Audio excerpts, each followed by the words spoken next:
नमस्कार, बहुत स्वागत है आप सभी का टोटल टीवी में और मैं हूं आपके साथ जया पाल। चलिए शुरुआत करेंगे हमारे खास कार्यक्रम की और चर्चा करेंगे क्रॉस वोटिंग करने वालों पर एक्शन की। बता दें कि राज्यसभा चुनाव में क्रॉस वोटिंग करने वाले विधायकों पर फैसला लेने के लिए चंडीगढ़ में पार्टी की अनुशासन समिति की बैठक हुई और बैठक में शामिल होने की 2 महिला विधायकों ने चिट्ठी लिखकर अपनी इच्छा भी जताई थी कि उनको भी इस बैठक में शामिल कराया जाए। इसलिए दोनों महिला विधायक बैठक में पहुंची। शैली चौधरी ने बैठक में जाने से पहले मीडिया से बातचीत में साफ कहा कि हमने कांग्रेस को ही वोट दिया है। बैठक में अनुशासन समिति अपनी सिफारिशों के साथ तथ्यात्मक रिपोर्ट पार्टी हाईकमान और केंद्रीय अनुशासन समिति को भेजेगी, तो वहीं से कोई जो एक्शन है वो लिया जाएगा, जो आगे की कार्रवाई है वो की जाएगी।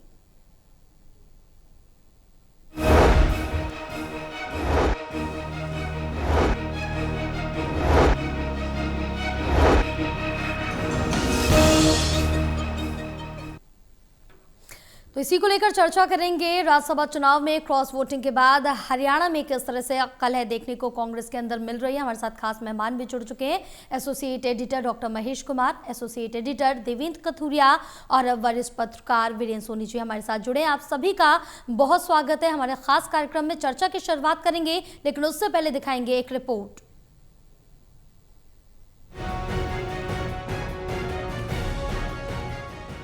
राज्यसभा चुनाव में कांग्रेस के 5 विधायकों की क्रॉस वोटिंग से मचे रहे बवाल के बीच शुक्रवार शाम को चंडीगढ़ में कांग्रेस की अनुशासन समिति की बैठक शुरू हो गई। सभी की नजरें इस बैठक पर लगी हैं कि क्रॉस वोटिंग यानी अपनी ही पार्टी के उम्मीदवार को वोट न देकर अन्य को वोट देने के दागी पाए जाने पर इन विधायकों के खिलाफ क्या कार्रवाई की जाती है। 3 सदस्यीय बैठक की अध्यक्षता पूर्व प्रदेश अध्यक्ष धर्मपाल मलिक कर रहे हैं। गौरतलब है कि बैठक में दोनों महिला विधायक शैली चौधरी और रेणु बाला पहुंची हुई हैं। मीडिया से बातचीत में शैली चौधरी ने कहा कि मैंने पार्टी को चिट्ठी लिखी थी कि अनुशासन समिति की मीटिंग में हमें भी बुलाया जाए। हमने कांग्रेस को ही वोट किया है। कि मैंने पार्टी को वोट दिया, जो मैं कह चुकी हूँ पहले आप लोगों को, वही आज कहूँगा। ये पार्टी करेगी, देखा जाएगा बाद में क्या होगा। गौरतलब है कि आज की बैठक में अनुशासन समिति विधायकों से बात करेगी। कमेटी ऑब्जर्वर रहे दोनों बड़े नेताओं बीके हरिप्रसाद और नेता प्रतिपक्ष भूपेंद्र हुड्डा से पहले ही बात कर चुकी है। ये समिति अपनी सिफारिशों के साथ तथ्यात्मक रिपोर्ट पार्टी हाईकमान और केंद्रीय अनुशासन समिति को भेजेगी। एक्शन उन्हीं के स्तर पर होगा। Haryana bureau, total news.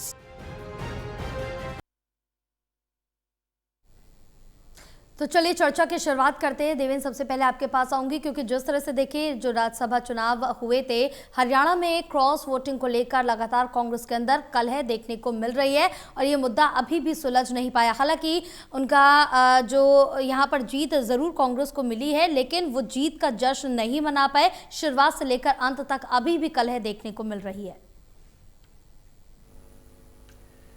देखिए जया, 16 मार्च को राज्यसभा के लिए वोटिंग हुई थी विधानसभा में। 16 मार्च, 31 मार्च का महीना था, 15 दिन और आज तीसरा दिन, 18 दिन हो गए हैं। इन 18 दिनों में शुरुआत में तो कांग्रेस ये शुक्र मना रही थी जैसे कैसे 0.34% से ही चुनाव किसी तरह की इज्जत बच गई।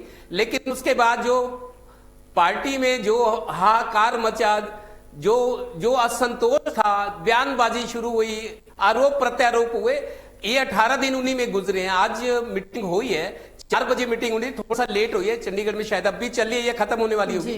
तो इस मीटिंग में 5 लोग हैं। धर्मपाल मलिक अनुशासन समिति के अध्यक्ष है, चेयरमैन। चौधरी भजनलाल के काफी करीबी रहे हैं, कांग्रेस के प्रदेश अध्यक्ष भी रह चुके हैं भजनलाल के टाइम में और सांसद भी रह चुके हैं, तो काफी वरिष्ठ नेता है, लेकिन भजनलाल समर्थक रहे हैं। तो धर्मपाल मलिक के अलावा एक कैप्टन रोहित जैन है, अंबाला से है, वो बेसिकली प्रोफेशनल है। इसके अलावा कैलाशो सैनी जो पहले कभी इनेलो में सांसद रही है, वो बीजेपी में अब कांग्रेस में है, बीजेपी से फिर कांग्रेस में आई थी वो, तो कांग्रेस में है, वो पूर्व सांसद है। कैलाशो सैनी कुरुक्षेत्र से। शाहबाद से अनिल धनतोड़ी विधायक थे कांग्रेस के, वो भी इसके मेंबर है। और 5वें अकरम खान है, जगाधरी से, जो विधायक है कांग्रेस के। 5 सदस्यीय ये कमेटी है जिसके अध्यक्ष जो है धर्मपाल मलिक है। अब इसमें शैली चौधरी जब बैठक में गई, मीडिया के लोगों का जमावड़ा था, क्योंकि बहुत अहम बैठक है ये जी। तो जिस तरीके से आरोप प्रत्यारोप लग रहे हैं, शैली चौधरी बार बार कह रही है, आज भी उन्होंने मीटिंग में जाने से पहले कहा कि हमने कांग्रेस को वोट दिया है और बकायदा भूपेंद्र हुड्डा को दिखाया था, जबकि इनको क्रॉस वोटिंग वाली आरोपी या दागी विधायकों में डाला गया है। तो शैली चौधरी ने मीडिया से यह कहा कि हमने दोनों, रेणु बाला और मैंने इच्छा जताई थी कि हमारे को बुलाया जाए, हमारी उपस्थिति जरूरी है। और मैं आपको बता दूं, ये शायद क्योंकि बाकी 3 नहीं आए, वो तो बागी है, जरनैल सिंह है, मोहम्मद इलियास और मोहम्मद इजराइल, वो उनका मेरे को लगता नहीं कि वो पहुंची है बैठक में। तो उसमें ये दोनों थी जो बचाव में अपने आई है और इन्होंने अनुशासन समिति से, पार्टी से गुजारिश की थी कि हमें बुलाया जाए, तो इनके इच्छा पर इनको बुलाया गया है। ये दोनों महिला विधायक है, दोनों ये शैलजा समर्थक है। और कुल बात करें 5 में, तो इनमें शैलजा समर्थक और हुड्डा समर्थक है, जो 5 क्रॉस वोटिंग, इन्हीं पर बवाल मचा हुआ है। अब आपको बता दूं, अगर शैली चौधरी और रेणु बाला ने ये कहा था पार्टी को कि हमारी गुजारिश है कि हमें इस अनुशासन समिति की बैठक में आने दिया जाए, मीडिया को भी बताया तो आने दिया गया, लेकिन पार्टी ने ये साफ कर दिया है कि व्यक्तिगत सुनवाई नहीं होगी। जैसे पार्टी के मतभेद या कोई बड़ा बवाल हो तो 1 to 1 बात होती है, जैसे टिकट के लिए भी होती है, चुनावी टिकट होते हैं, लेकिन पार्टी ने पहले साफ कर दिया कि व्यक्तिगत सुनवाई नहीं होगी, व्यक्तिगत किसी को अटेंड नहीं किया जाएगा, सामूहिक तौर पर किया जाएगा। तो उसी के तहत ये पहुंची है। अब इन्होंने ये जो अनुशासन समिति आज बैठी है क्रॉस वोटिंग वाले 5 विधायकों पर फैसला लेने के लिए, इन्होंने पहले ही भूपेंद्र हुड्डा जो नेता प्रतिपक्ष और जो बीके हरिप्रसाद है प्रभारी है, दोनों ऑब्जर्वर थे जब ये वोटिंग हो रही थी। इन दोनों से ये समिति बात कर चुकी है और आज इनसे भी बात होगी। हालांकि व्यक्तिगत सुनवाई के लिए मना कर दिया गया, लेकिन इनकी इच्छा थी, महिलाएं हैं, चलो इनको आने दिया गया। जरूर बातचीत कुछ ना कुछ शायद जरूर होगी। तो अनुशासन समिति की आज बैठक जो भी होगी, बैठक में ये समिति अपनी सिफारिशें, चूंकि 5 लोग हैं इनमें, अपनी सिफारिशें और तथ्यात्मक रिपोर्ट, भूपेंद्र हुड्डा से क्या बातचीत हुई है, बीके हरिप्रसाद से क्या हुई है, आज इन महिलाओं ने क्या कहा है, और इन्होंने अपने तौर पर भी विधायकों से बात की है, सारी एक तथ्यात्मक रिपोर्ट पार्टी हाईकमान को और उन केंद्रीय अनुशासन समिति को भेजी जाएगी। एक्शन उनके स्तर पर होगा, लेकिन सिफारिशें ये समिति करेगी। अब बैठक खत्म होने के बाद चीजें सामने आएगी कि अंदर क्या क्या हुआ, क्योंकि मीडिया भी कुरेदता है, मीडिया में कहीं ना कहीं कुछ ना कुछ अलग अलग तरीके से आएगा, तो पता लगेगा अंदर क्या हुआ है। और ये एक रिपोर्ट जाएगी, उसके बाद ऊपरी स्तर पर रिपोर्ट में वहां भी कोई मीटिंग होगी, विचार विमर्श होगा, उसके बाद कोई एक्शन होगा। लेकिन जैसा कहा जा रहा था शुरू में, शायद ये एक चीज है जय, मैं आपको, आप मेरे दूसरे साथियों से विचार लीजिए, मैं आपको बहुत एक अंदर की रिपोर्ट बाद में दूंगा क्या हो रहा है, लेकिन आप महेश जी के पास जाइए। बिल्कुल आगे और भी जानकारी लेंगे महेश जी, क्योंकि जिस तरह से देखिए कि अभी जो ये स्थिति है कांग्रेस में, काफी लंबे समय से खिंचती चली आ रही है। आज मीटिंग के बाद अब ये फैसला, जो एक्शन है वो कितनी जल्दी लिया जाएगा, इस पर भी सभी की निगाहें बनी रहेंगी। और इसके साथ ही कहा जा रहा कि जो 5 विधायक है, इन 5 विधायकों को कांग्रेस से निष्कासित किए जाने की पूरी संभावना है। अगर निष्कासित किया जाता है तो पार्टी को क्या कुछ नुकसान होगा? देखिए, नुकसान की जहाँ तक बात है तो ये जो विधायक हैं क्रॉस वोट कर चुके हैं और 2028 में जो राज्यसभा का चुनाव आने वाला है, वहाँ पर इन विधायकों से कोई उम्मीद नहीं रखी जानी चाहिए, क्योंकि इस बार अगर बिकने के आरोप इनके ऊपर हैं, क्रॉस वोट के आरोप इनके ऊपर हैं, तो अगली बार हृदय परिवर्तन होगा, अपनी पार्टी को वोट देंगे, ये मुमकिन नज़र नहीं आता। तो इनसे तो किसी तरह की उम्मीद अब पार्टी को नहीं बची है। लेकिन यहाँ देखने में यही समझ आ रहा है कि कम से कम ये जो अनुशासनात्मक कार्रवाई की बात यहाँ पर चल रही है, धर्मपाल मलिक और उनकी जो कमेटी है, वो तो मुझे नहीं लगता कि किसी भी तरह का आदेश यहां पर दे पाएगी। ये पार्टी आला कमान को सिफारिश भेजेंगे, अपनी सीलबंद रिपोर्ट जो है वो पार्टी आला कमान को भेजने की बात करेंगे, चाहे वो राहुल गांधी को जाए, प्रियंका गांधी को जाए, या फिर सोनिया गांधी उस पर फैसला ले, कुछ भी मल्लिकार्जुन खड़गे उस पर फैसला ले, किसी भी तरह का फैसला हो, लेकिन पार्टी आला कमान ही इस पर अंतिम जो निर्णय है वो करने जा रहा है। मुझे नहीं लगता कि किसी भी सूरत में धर्मपाल मलिक के इस तरह का कोई भी निर्णय अपने स्तर पर लेने वाले हैं। एक सिफारिश की बात है वो पार्टी आला कमान को कर दी जाएगी, लेकिन यहाँ अभी तक जो संकेत नजर आ रहे थे वो यही नजर आ रहे थे कि शैली चौधरी यहाँ पर नायब सिंह सैनी के बेहद नजदीक आ चुकी है, उनका अपना विधानसभा क्षेत्र, और बाई इलेक्शन की जो उम्मीद है वो हम शैली चौधरी की तरफ से लगाए हुए थे कि हाँ ये इस्तीफा अपने पद से देंगे और उसके बाद बाई इलेक्शन आएगा। लेकिन मुझे नहीं लगता कि शैली चौधरी भी अब बाई इलेक्शन जैसी कोई स्थिति चाहती हैं, क्योंकि यहाँ जिस तरीके से उन्होंने खुद को रिप्रेजेंट किया, इस कमेटी में शामिल होने की बात कहीं मुझे लगता है कि विक्टिम कार्ड वो खेलना चाहती हैं अपने विधानसभा क्षेत्र में। वो कांग्रेसी कार्यकर्ताओं का, कांग्रेसी नेताओं के गुस्से का शिकार वो नहीं होना चाहती, निशाने पर नहीं आना चाहती। अभी आज के घटनाक्रम से तो यही समझ आ रहा है कि यहाँ शैली चौधरी कम से कम अब सीधे टारगेट पर नहीं आना चाहती। वो अपनी भविष्य की राजनीति को बचाए रखना चाहती हैं। भले ही कांग्रेस पार्टी अब इस बात पर यकीन नहीं करेगी कि क्रॉस वोट उन्होंने नहीं किया है, क्योंकि जिस तरह की सिफारिश यहाँ पर की गई है और जिस तरह से भूपेंद्र सिंह हुड्डा ने, BK हरिप्रसाद ने अपनी रिपोर्ट यहाँ पर दाखिल कर दी है और दागियों में सबसे ऊपर जो है शैली चौधरी को यहाँ पर रखा जा रहा है, क्योंकि मुख्यमंत्री से नजदीकियां भी यहाँ बड़े सवाल खड़े करते नजर आ रही हैं। और नायब सिंह सैनी चूंकि अपना विधानसभा क्षेत्र उनका रहा है, तो ऐसे में यहाँ शैली चौधरी की नजदीकियां और ज्यादा खास मानी जा सकती हैं, क्योंकि अपने गढ़ में, अपने इलाके में, अपने विधानसभा क्षेत्र में नायब सिंह सैनी जरूर ये चाहेंगे कि उनका घर जहां पर है वहां मजबूती की बात की जाए, क्योंकि हमेशा आपने देखा होगा कि चुनाव के परिणाम जब भी आते हैं तो यकीनन ये बात देखी जाती है कि कौन से मंत्री का घर कहां पर है और उनके बूथ पर पार्टी की क्या स्थिति रही। तो तमाम इस तरह की कैलकुलेशंस, जो कॉम्बिनेशन, प्रमोटेशंस जो हैं वो हमेशा देखे जाते हैं। तो ऐसे में अपने इलाके में, अपने घर में नायब सिंह सैनी मजबूत होने की कोशिश करेंगे, लेकिन यहाँ बैकफुट पर शैली चौधरी नजर आ रही है और लगता यही है कि वो विक्टिम कार्ड यहाँ पर खेलना चाहती है। हालांकि पार्टी अब इस पर यकीन नहीं करेगी, लेकिन ये मानकर चलिए कि अंतिम निर्णय तो पार्टी वाला कमान को ही करना है। और इन विधायकों से, जो क्रॉस वोट करने वाले विधायक हैं, तो उनसे अब पार्टी को कोई उम्मीद नहीं बची। अब देखना होगा कि राहुल गांधी कितना स्टैंड यहाँ पर लेंगे, इन विधायकों को निष्कासित करते हैं या ये ऊहापोह की जो स्थिति है वो बनी रहेगी और कशमकश चलती रहेगी, ये देखने वाली बात रहेगी। लेकिन अंतिम निर्णय मुझे लगता है कि राहुल गांधी के स्तर पर ही यहाँ देखने को मिल सकता है। मोहर किसी की भी लगाई जाए, अब ये तय राहुल गांधी को करना है कि वो स्ट्रॉन्ग स्टैंड लेंगे या फिर बीच की स्थिति बनाए रखेंगे। बिल्कुल, ये तो आगे आने वाला वक्त ही बताएगा कि क्या कुछ इस पूरे मामले पर कार्रवाई की जाती है या कोई बीच का समाधान निकाला जाता है। वीरेंद्र जी, क्योंकि जिस तरह से देखें कि ये शो कॉज नोटिस पर विधायकों के जवाब और उनके रवैये पर भी चर्चा की जा रही है। इससे पहले हमने देखा कि जो ये विधायक थे उन्होंने पार्टी के जवाब का इंतजार कर रहे थे, पार्टी इनके जवाब का इंतजार कर रही थी, और जो ये विधायक थे उनका साफ तौर से कहना है कि जिनके वोट रद्द हो गए हैं उन पर भी किसी भी तरह की जो कार्रवाई है, जो एक्शन है वो लिया जाए, लेकिन उन पर कोई भी एक्शन नहीं लिया गया, ना उनके नाम सामने रखे गए। इस चीज को लेकर काफी ज्यादा ये विधायक एग्रेसिव नजर आ रहे थे। देखिए, क्रॉस वोट करने वाले विधायक अपने आप को बचाने का प्रयास कर रहे हैं और दूसरों को दोष देने का, तो ये एक अपने आप को बचाने की रणनीति है। देखिए, इनका निष्कासन तो होना प्राय निश्चित है।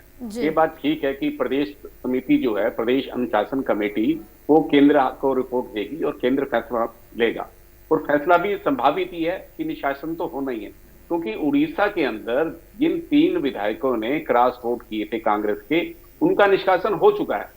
तो इसलिए कि हरियाणा में अलग होगा ऐसा संभव नहीं है, तो क्योंकि अलग अलग रणनीति नहीं हो सकती, अलग अलग मापदंड नहीं हो सकता, तो इसलिए जो मापदंड उड़ीसा में है वही हरियाणा में करेगी कांग्रेस।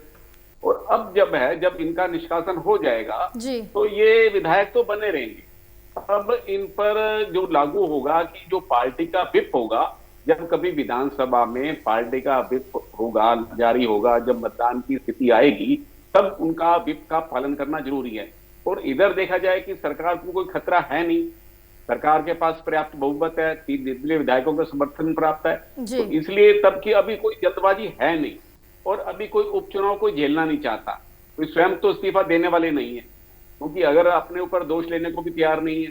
तो एक बात है कि निश्चित रूप से जो मोहम्मद इलियास है, उन्होंने कहा है कि मैंने अपनी अंतरात्मा की आवाज पे वोट किया है। अब तो उनका नैतिक फर्ज बनता है कि वो इस्तीफा दे, क्योंकि वो कह रहे हैं कि मैंने अंतरात्मा की आवाज पे वोट किया है, पार्टी की मर्यादा का पालन नहीं किया। लेकिन वो भी अभी इस्तीफा देने का साहस कोई भी नहीं जुटा पा रहा, तभी ये कांग्रेस के लिए परेशानियां खड़ी करते रहेंगे। मतलब अभी जो है कांग्रेस का संकट हल होने वाला नहीं है, चाहे इनको बर्खास्त करने की सिफारिश कर दी जाए, पार्टी से बर्खास्त भी कर दिया जाए, तो अब इनको अयोग्य ठहराने के लिए तो बात अलग है। अयोग्यता तो तभी बनती है जब ये पार्टी के व्हिप का उल्लंघन करे, उसके अलावा तो कोई बनती नहीं है, अयोग्यता बनती नहीं है। तो ऐसे के अंदर ये अपना विधानसभा का जो कार्यकाल है, कब तक अपना कार्यकाल पूरा कर पाते हैं, जब तक व्हिप का पालन करते रहेंगे। तो ये कोई सोची समझी रणनीति है, ये अचानक से फैसला नहीं हुआ, ये सारे विकल्प परिणाम के सोच विचार करने के बाद रणनीति बनी है कि क्या फैसला करना है, किस तरह की रणनीति बनानी है। ये कोई अचानक किया गया फैसला नहीं है, ये इन विधायकों को पहले से मालूम है, तो उसी रणनीति के अनुसार काम कर रहे हैं। और कांग्रेस के लिए समस्याएं हैं, ऐसी बात नहीं है कि कांग्रेस की समस्याएं हल हो जाएंगी। कांग्रेस राज्यसभा की सीट तो जीत गई, लेकिन उसके लिए समस्याएं पहले से ज्यादा बढ़ गई, क्योंकि विधायकों को एकजुट रखना बड़ी चुनौती है।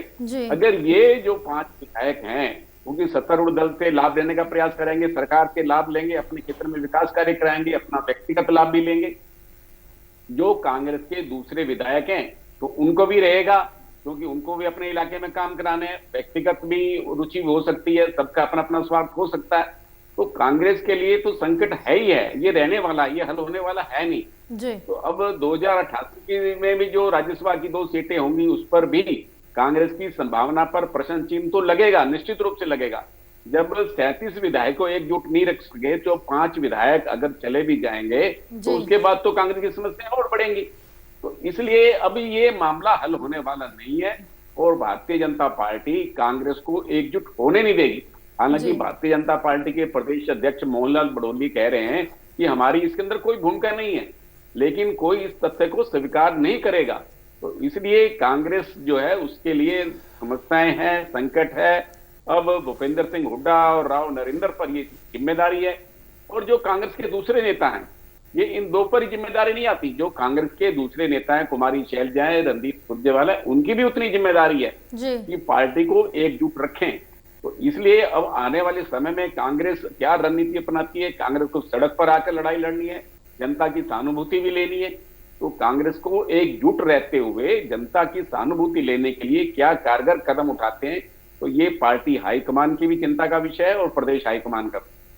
बिल्कुल, कहीं ना कहीं कांग्रेस के लिए चिंता का विषय ज़रूर है। पार्टी हाईकमान की बात करें, हरियाणा की बात करें, देवेंद्र, क्योंकि जिस तरह से देखें कि चंडीगढ़ में क्रॉस वोटिंग पर डिसिप्लिनरी एक्शन कमेटी की जो मीटिंग है वो हो रही है, और इसके बाद अब ये देखना होगा कि जो रिपोर्ट है जब हाईकमान को भेज दी जाएगी, इस पर कितनी जल्द से जल्द एक्शन लिया जाता है, या फिर जो ये मामला इसी तरह से अभी और लंबा घसीटेगा। क्योंकि 16 मार्च को नतीजे आए थे, उसके बाद से जो कलह है वो साफ तौर से देखने को मिल रही है और ये मामला खिंचता जा रहा है। देखिए जया, कांग्रेस इस मामले को अब लंबा नहीं खींचेगी, फैसला जो भी होना है, क्योंकि असंतोष लगातार बना हुआ है, काबू में नहीं आ रहा। आपको एक मेन बात ये बता दूं, एक एक्सपर्ट से मेरी बात हुई जी। इन 5 क्रॉस वोटिंग करने वाले विधायकों के पास और पार्टी के पास विकल्प क्या है? 4 विकल्प हैं जो एक एक्सपर्ट से बात का निचोड़ निकला। अगर देखिए, इनको अगर सस्पेंड किया जाता है, निलंबन कुछ समय के लिए होता है, जांच तक, जब तक पूरी नहीं होती अगली जांच। अगर सस्पेंड हो जाते हैं तो ये बागी होकर विधानसभा में रहेंगे, मतलब कोई भी पार्टी के खिलाफ भी बोल सकते हैं, बीजेपी का समर्थन कर सकते हैं, मुख्यमंत्री का गुणगान भी कर सकते हैं, खुलकर कर सकते हैं। अगर सस्पेंशन मतलब निलंबन होता है, निलंबन कुछ समय का होता है। एक्सपल्शन क्या है? निष्कासन। पार्टी ने मान लो निष्कासन होता है 2 साल, 4 साल, अमूमन 6 साल होता है। एक्सपल्शन मतलब पार्टी से निष्कासन कहते हैं, जिसको एक्सपेल कर देना। एक्सपेल्शन की स्थिति में इनकी विधायकी तो कहीं जाने वाली नहीं, 3.5 साल पड़े विधायक रहेंगे। सस्पेंशन की स्थिति में ये बागी हो सकते हैं ताकि पार्टी पर दबाव बनाया जाए कि हम विरोधियों के साथ ना मिले। एक्सपल्शन की स्थिति में पूरे 5 साल विधायकी बची रहेगी। तीसरा एक ये भी है कि पार्टी इनको माफ कर दे, माफीनामा जिसको कहते हो, पार्टी गलती माफ कर दे। अगर गलती माफ होती है तो फिर कांग्रेस नेतृत्व की कमजोरी सामने जाएगी, कमजोरी सामने आएगी कि 2 बार तो ऐसा हो चुका है, पार्टी नुकसान उठा चुकी है, जग हसाई हो चुकी है, 2 बार राज्यसभा में मात खा चुकी है बीजेपी से कांग्रेस। अगर अब माफीनामा देते हैं, इनको माफ कर देते हैं, चलिए गलती मान लो, माफीनामा लिखवा ले, तो उस स्थिति में नेतृत्व तो कमजोर नजर आएगा कि बस आप कहने के तो सख्त कदम उठाएंगे, ये क्या क्या बोले थे। चौथा विकल्प ये है कि ये खुद इस्तीफा दे।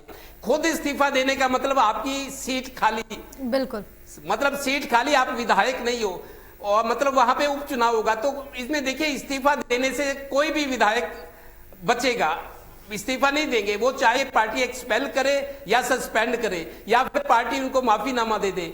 मतलब अपने से अगर ये पद छोड़ते हैं, इस्तीफा देते हैं, तो फिर उपचुनाव तय है, और उपचुनाव कोई नहीं चाहता, क्योंकि 3.5 साल पड़े, पूरे 3.5 साल विधायकी के जो सुख सुविधाएं हैं, जो प्रभाव है, ऐसा रिस्क कोई नहीं लेना चाहेगा। तो ये 4 विकल्प हैं। आज की अनुशासन समिति की जो बैठक की जो रिपोर्ट जाएगी ऊपर हाईकमान के पास, और केंद्रीय अनुशासन समिति, अब वो कितना टाइम लेते हैं, आगे क्या होती है उसका बिल्कुल वो देखने वाली बात होगी, आगे भी जवाब ले लेते हैं महेश, क्योंकि जिस तरह से देखें कि अब देखना होगा कि किस तरह से आगे एक्शन लिया जाता है। बहरहाल जो मीटिंग थी वो समाप्त हो चुकी है, धर्मपाल का जो बयान था वो भी सामने आया, उन्होंने साफ तौर से कहा कि अब जो रिपोर्ट है वो हाईकमान को भेजी जाएगी, यानी कि अब जो फैसला होगा, जो हाईकमान से आखिरी फैसला सामने आएगा, उसका इंतजार करना बाकी है।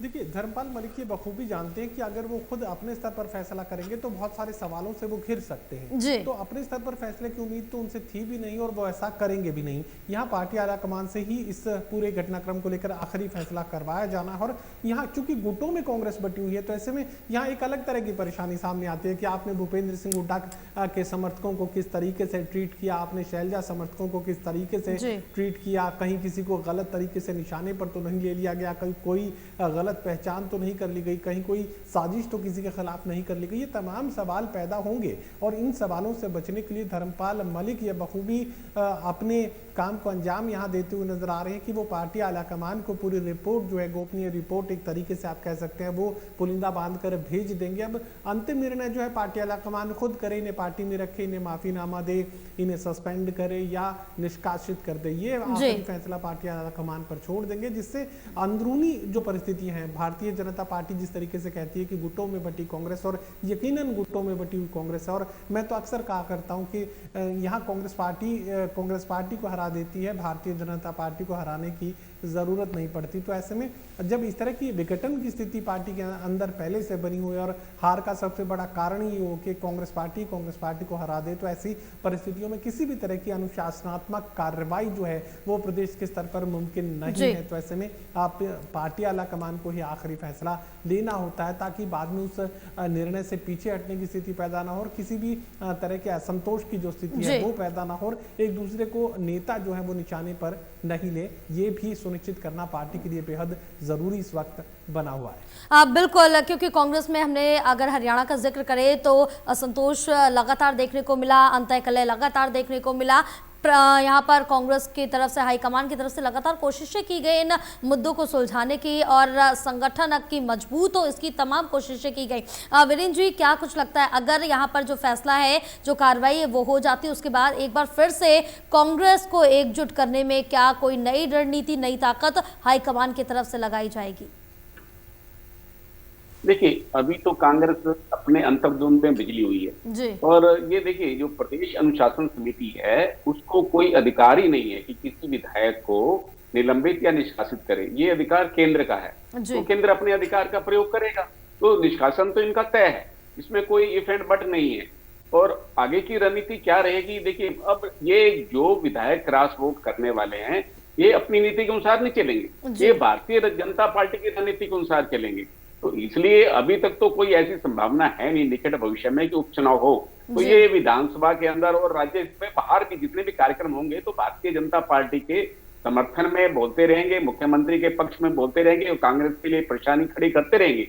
जब व्हिप आएगा, जब विधानसभा में व्हिप आएगा, तब देखना होगा कि ये किस तरह का फैसला करते हैं। तब इनके लिए संकट होगा, तब क्या ये व्हिप का उल्लंघन करेंगे या व्हिप के अनुसार जो है वो मतदान करेंगे, ये तब स्थिति उत्पन्न होगी। अभी तक तो कोई ऐसा संकट है नहीं, तो यथास्थिति बनी रहेगी। हाँ, कांग्रेस के लिए परेशानी अवश्य हमेशा रहने वाली है। बिल्कुल, क्योंकि शुरुआत से लेकर अभी तक देखा कि हरियाणा में कांग्रेस की कुछ यही स्थिति बनी है। बहरहाल पूरी चर्चा के लिए आप सभी का बहुत शुक्रिया। अब जो मीटिंग थी, अनुशासनात्मक कमेटी की मीटिंग चल रही थी, वो मीटिंग समाप्त हो गई है और उसके बाद अध्यक्ष धर्मपाल ने साफ कहा है कि जो रिपोर्ट है वो हाईकमान को भेजी जाएगी। उसके बाद जो अंतिम फैसला होगा, जो एक्शन है, वो हाईकमान की तरफ से लिया जाएगा। क्या कुछ एक्शन लिया जाएगा, इस पर सभी की निगाहें टिकी रहेंगी।